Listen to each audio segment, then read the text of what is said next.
This is Daily Flash with your hosts, Andrea Jackson and Mitch English. Trending news and entertainment. This is Daily Flash. Hi, everybody. I am Mitch English. I'm Andrea Jackson. This is Daily Flash, your source for trending news and entertainment. A little inside baseball here. We get like what we're going to talk about on the show today, and Ozzy printed out all our scripts and everything like this, and it's driving me crazy. The landscape. Right, landscape. Yeah. You're vertical. I'm this is landscape. and I'm like, so portrait, I guess we should say, yeah. It's weird. It's different. It's very different. Go with it. Hey, check this out. If you want to find the truth out to anybody, Okay. do it early in the morning. Like if you want to find out, like if you want to talk to somebody and you want to, listen, you maybe we're kind of wondering if you're going to get a straight answer or not, do it in the morning. Really? There's research out from the Harvard and University of Utah that says people that are actually less honest after lunch. Less honest after lunch.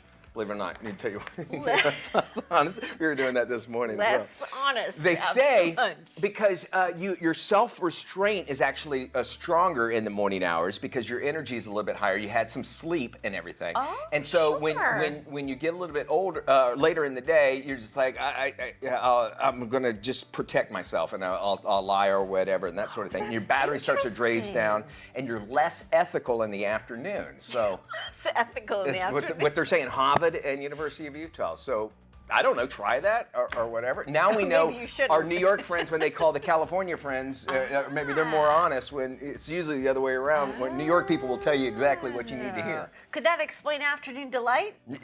Yes. Yes, it could. Yes. I'll write that down. I'll do some research on that, okay? All right, although they're called the friendly skies, jet setting off into the clouds can sometimes result in a bumpy ride. However, when trouble is brewing, there is one go-to position for flight attendants who claim it's a lifesaver. Take a look. Ever wondered why cabin crew sits like this during takeoff and landing? It is called bracing position. This position involves fastening seatbelt securely, sit upright, sit on hands, palms up, thumbs tucked, and arms loose, and feet flat on the floor.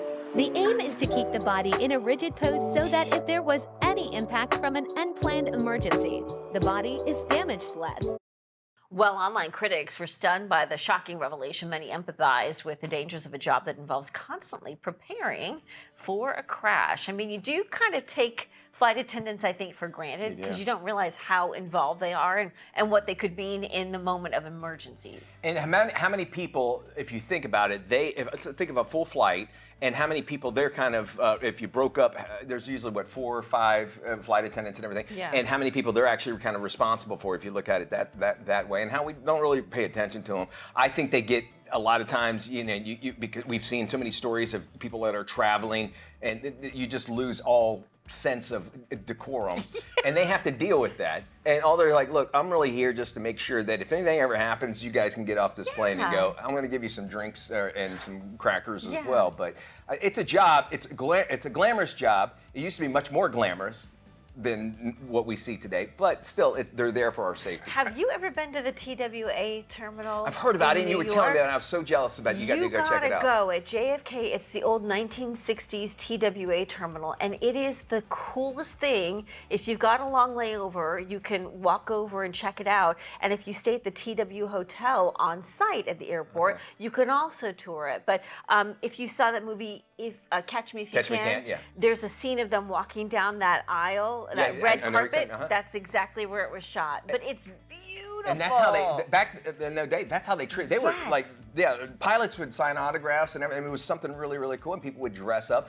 I think Virgin, I guess, would probably be the closest to what we're that day. I would fly an airline to say, look, we have a dress code. We're gonna treat you like we did back in the 50s, and I would want the airplane to be newer, but then I'd fly an airplane. Remember the one thing we saw on a plane that was definitely not proper decorum?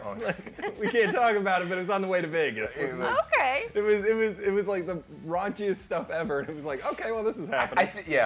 Which is a whole podcast. Bringing it back to the TWA terminal, they've got these beautiful flight attendant uniforms that were done by designers like Yves Saint Laurent, and I mean at Givenchy. It's amazing to see how flight attendants dressed back in that day. It was something that you didn't get to do very often, so it was a big event. I wish we kind of went back to that. I know. We will stay dressed the way we are, so hopefully you like it, but we'll be back after this.